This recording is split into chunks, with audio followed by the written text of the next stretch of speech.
जय हिंद। अभी तक हमने क्वेश्चन नंबर 9 तक सॉल्व कर लिया था, तो अब हम स्टार्ट करेंगे क्वेश्चन नंबर 10 से। क्वेश्चन नंबर 10 क्या कहता है, ध्यान दीजिएगा। क्वेश्चन नंबर 10 जो है वो कहता है कि इफ, ध्यान से देखिए, if current average age of mother father and daughter, mother father and daughter यानी माँ पिता और पुत्री की आयु का औसत कितना 34 है और माता और पिता की आयु का औसत 42.5 है, तो पुत्री की आयु का क्या मान होगा। यही सवाल है मीडियम हिंदी में, ठीक है ना। अब सवाल ये है तो इसके लिए हम क्या करेंगे, पहले माता पिता और पुत्री की टोटल आयु प्राप्त करेंगे और माता और पिता की टोटल आयु प्राप्त करेंगे और दोनों को घटा के उत्तर निकाल लेंगे। ध्यान दीजिएगा कैसे, इसको करने के लिए स्टार्ट करते हैं। ध्यान दीजिएगा कैसे, हम जानते हैं कि क्या माता पिता और पुत्री यानी डॉटर, इनकी आयु का औसत कितना 34, यही है ना। तो माता पिता और पुत्री की आयु का योग कितना हो जाएगा, माता पिता और पुत्री की आयु का एडिशन कितना हो जाएगा 34 इंटू 3 और ये हो जाएगा फाइनली 112, 112 हो गया क्या, माता पिता और पुत्री की आयु का योग। और उसके बाद क्या करेंगे, ध्यान से देखिएगा, उसके बाद हम माता और पिता की आयु का योग निकालेंगे जिनका औसत कितना है 42.5। तो क्या होगा, माता और पिता की आयु कितनी आ जाएगी 42.5 का 2 से मल्टीप्लीकेशन होगा तो कितना आ जाएगा 85। और हमने क्या कहा था, अगर ध्यान दीजिएगा, हमने क्या कहा था कि अगर इस वैल्यू में इस वैल्यू को माइनस कर दें तो क्या आ जाएगा, डॉटर की एज आ जाएगी। और इसको कैसे करेंगे, ध्यान दीजिएगा, इसको करेंगे 112 माइनस 85 तो इक्वल टू कितना आ जाएगा, फाइनली इक्वल टू आ जाएगा 70। क्लियर। तो क्वेश्चन नंबर 10 का आंसर क्या, बी हो जाएगा। अब बात करते हैं क्वेश्चन नंबर 11 की। क्वेश्चन नंबर 11 क्वेश्चन नंबर 10 के एग्जैक्टली सेम है, इसको हल कीजिएगा और इसका उत्तर निकालिएगा, देखिएगा आता है कि नहीं आता है, और जो भी आंसर आए उसे कमेंट कीजिएगा, बताइएगा। चलिए स्टार्ट करते हैं। अब क्वेश्चन नंबर 12, क्वेश्चन नंबर 12 क्या कह रहा है, क्वेश्चन नंबर 12 कहता है कि what will be the average of all interior angles, क्या है, all interior angles of a regular polygon octagon. कोई ऑक्टागोन है जिसके सभी इंटीरियर एंगल्स के औसत क्या होगा, ठीक है ना, सभी आंतरिक कोणों का सम। रेगुलर ऑक्टागोन यानी सम अष्टभुज, ठीक है ना, रेगुलर ऑक्टागोन यानी सम अष्टभुज, ऐसा अष्टभुज जिसकी सभी भुजाएं सेम। तो सभी भुजाएं ध्यान से देखिएगा, यहाँ पे एक अष्टभुज है जिसकी सभी भुजाएं सेम है। अब अगर किसी भी अष्टभुज या किसी भी बहुभुज की सभी भुजाएं समान आकार की हों और समबहुभुज हो तो वहां पे क्या होता है, उसके सभी कोण समान हो सकते हैं। और यहाँ पे हमारे इस ऑक्टागोन के सभी एंगल समान है, सभी के सभी एंगल क्या है, समान। तो इस ऑक्टागोन के जब सभी एंगल समान है तो हम क्या कह सकते हैं कि angle A equal to angle B equal to angle C equal to angle D up to angle G, यहां तक सभी एंगल समान है। और जब सभी संख्याएं समान होती हैं तो उनका औसत वही संख्या होती है। जैसे एग्जांपल अगर हम देख लें, अगर मैं आपसे पूछूं कि 40, 40 और 40 इन तीनों संख्याओं का औसत क्या होगा तो आप बता देंगे कि 40 ही होगा, ठीक है ना। तो जब संख्याएं समान होती हैं उनका औसत क्या होता है, वही होता है जो संख्याएं वो होती है, ठीक है ना। तो हम अगर एक भी एंगल जान जाए कि ऑक्टागोन का हर एक एंगल कितना होता है तो हम ये बता सकते हैं कि उसका एवरेज कितना होता है। अब हर एक ऑक्टागोन का एंगल कितना होता है, मैं अगर बताऊं आपको तो किसी भी सम अष्टभुज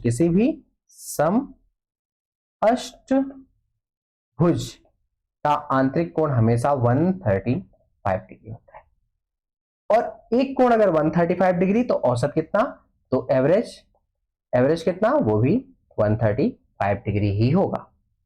और हमारा आंसर क्या होगा 135 डिग्री। क्यों, क्योंकि सभी एंगल सेम है और सभी एंगल समान होने पर औसत समान होता है, पहली बात। दूसरी बात यह कि किसी भी समबाहुभुज का आंतरिक कोण कैसे निकालें, ये एक ट्रिकी क्वेश्चन होता है कि चलिए ठीक है ये तो अष्टभुज हो गया, लेकिन तब क्या होगा जब भुजाएं कितनी हो, जब भुजाएं लगभग 20 हो, 18 हो, 36 हो, जब बहुत बड़ी संख्या में 72 भुजाओं का एक समबाहुभुज बना दिया जाए तो उसके इंटीरियर एंगल कितने होंगे। इन सभी के बारे में एक फॉर्मूला होता है और फॉर्मूला से ज्यादा सरल एक कॉन्सेप्ट होता है, एक तरीका होता है। अगर आपको वो जानना हो तो प्लीज कमेंट कीजिएगा, मैं उसका एक अलग वीडियो बना दूंगा कि कोई भी समभुज हो तो उसका आंतरिक कोण कैसे पता लगाते हैं। चलिए अब बात करते हैं क्वेश्चन नंबर 12 के बाद क्वेश्चन नंबर 13 की। क्वेश्चन नंबर 13 क्या कहता है? ये कहता है कि 10 से 30 के मध्य 10 to 30 इनके बीच हमें क्या फाइंड आउट करना है? हमें फाइंड आउट करना है कि जितने भी प्राइम नंबर हैं यानी कि अभाज्य संख्याएं हैं उनका औसत कितना होगा। तो पहले क्या जानना जरूरी है कि इनके बीच कौन कौन से प्राइम नंबर्स हैं। चलिए स्टार्ट करते हैं। तो ध्यान दीजिएगा हमारे पास कौन कौन सी संख्याएं हैं?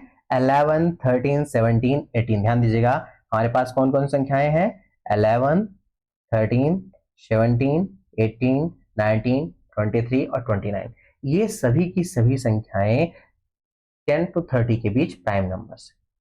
अब इनका औसत निकालना है। क्या आप इनका औसत निकाल सकते हैं? बिल्कुल। कितनी संख्याएं हैं? 1, 2, 3, 4, 5, 6, 7।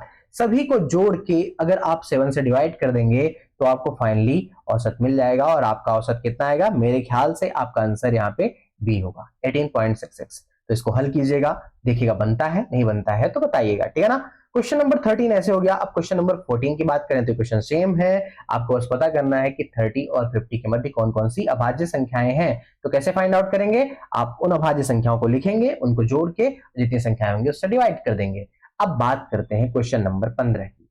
क्वेश्चन नंबर 15 क्या कहता है? क्वेश्चन नंबर 15 कह रहा है कि एक छात्र ने 3 विषयों में औसतः 52 अंक प्राप्त किए। 3 विषयों में 52 अंक।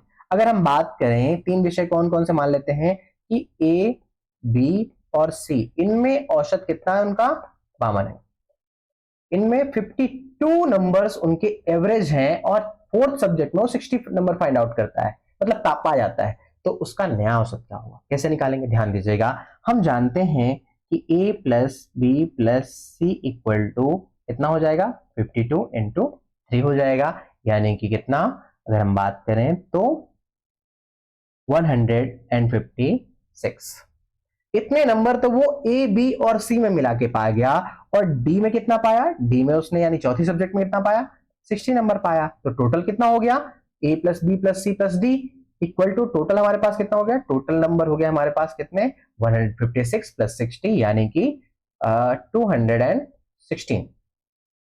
और इसमें हम किससे डिवाइड कर देंगे?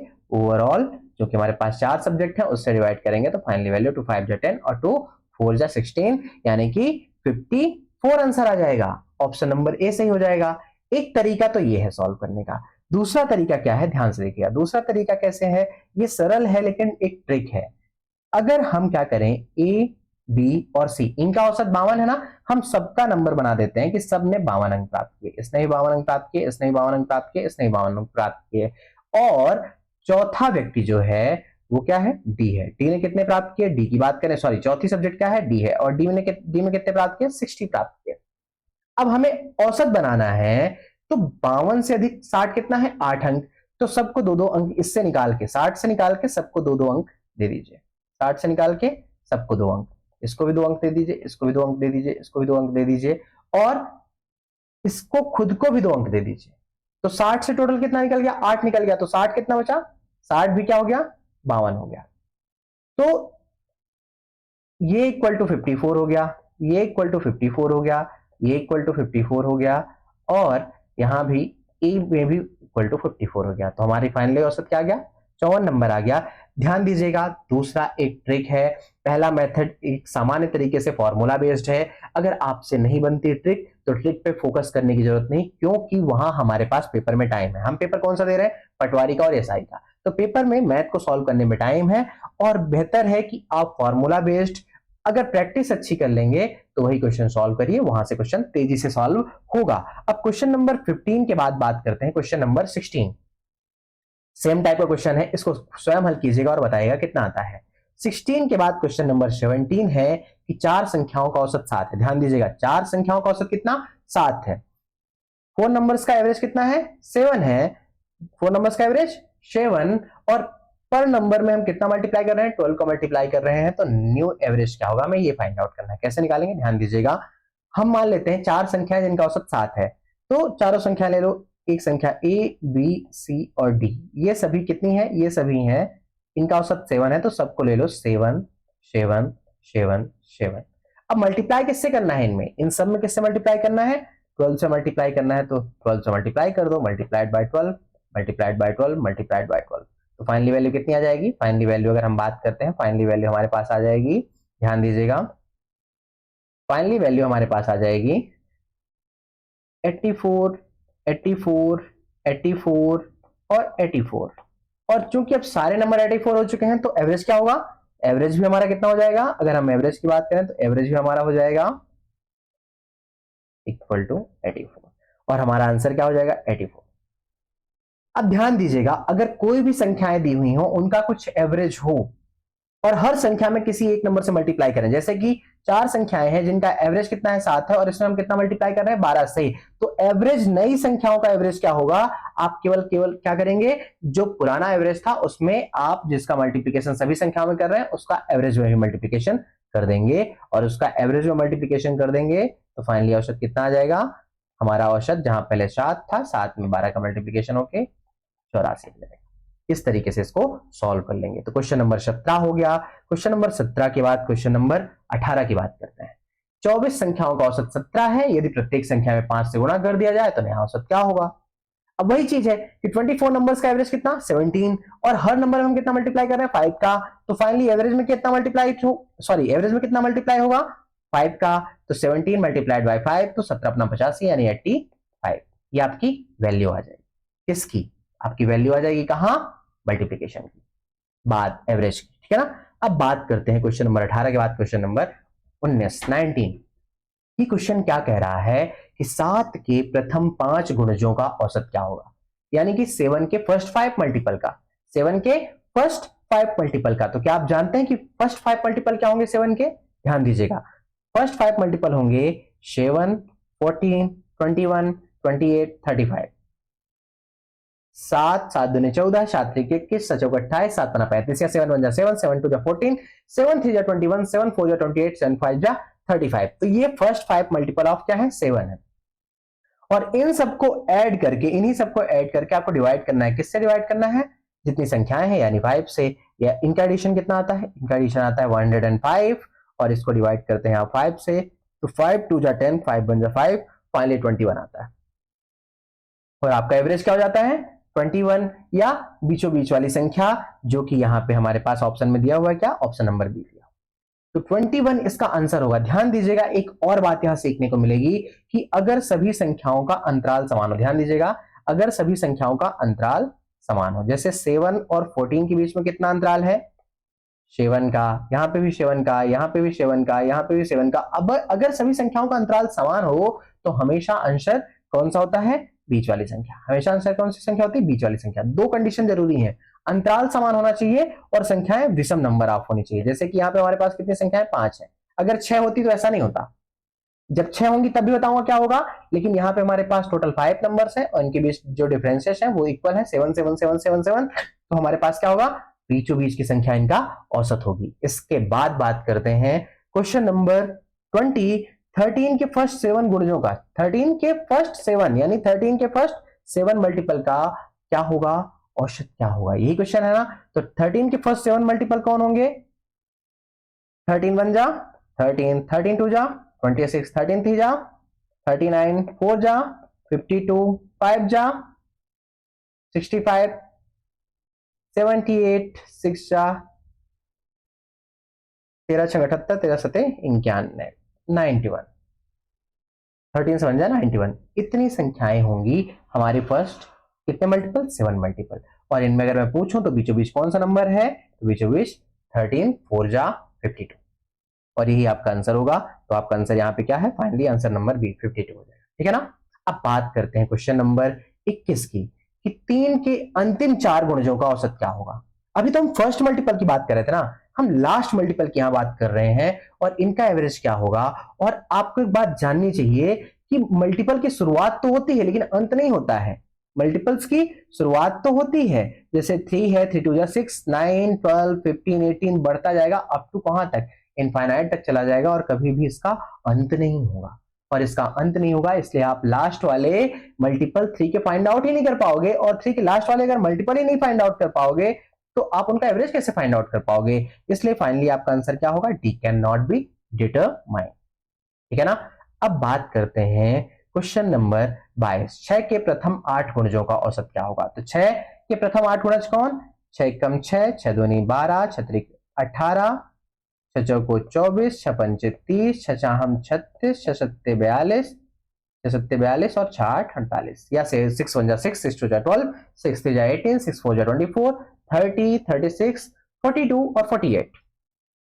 अब इसमें देखेंगे, इसमें बीच में दो संख्याएं हैं, वहां हमेशा एक संख्या होती थी, लेकिन यहां हमारे पास बीच में दो संख्याएं हैं 24 और 30, और बीचों बीच जब दो संख्याएं हो, यानी कि टोटल नंबर ऑफ संख्याएं कितनी हो? सम संख्याएं हो, या इवन नंबर हो, और इवन नंबर की स्थिति में इवन नंबर्स हो, और इवन नंबर्स की स्थिति में हम क्या करते हैं? बीच की दो संख्याओं को लेते हैं। यहाँ पे अंतराल सेम है, ध्यान रखिएगा अंतराल हर जगह सेम है, तो बीच की दो संख्याओं को लेंगे, और 24 प्लस 30 डिवाइडेड बाय 2, और ये आ जाएगा आपका क्या? 27, और यही आपका आंसर होगा। एक तरीका तो ये है, दूसरा तरीका आप सबको ऐड करके 8 से डिवाइड कर दीजिए, तो भी आपका कितना आना है? 27, और आपका आंसर क्वेश्चन नंबर 22 का आ जाएगा।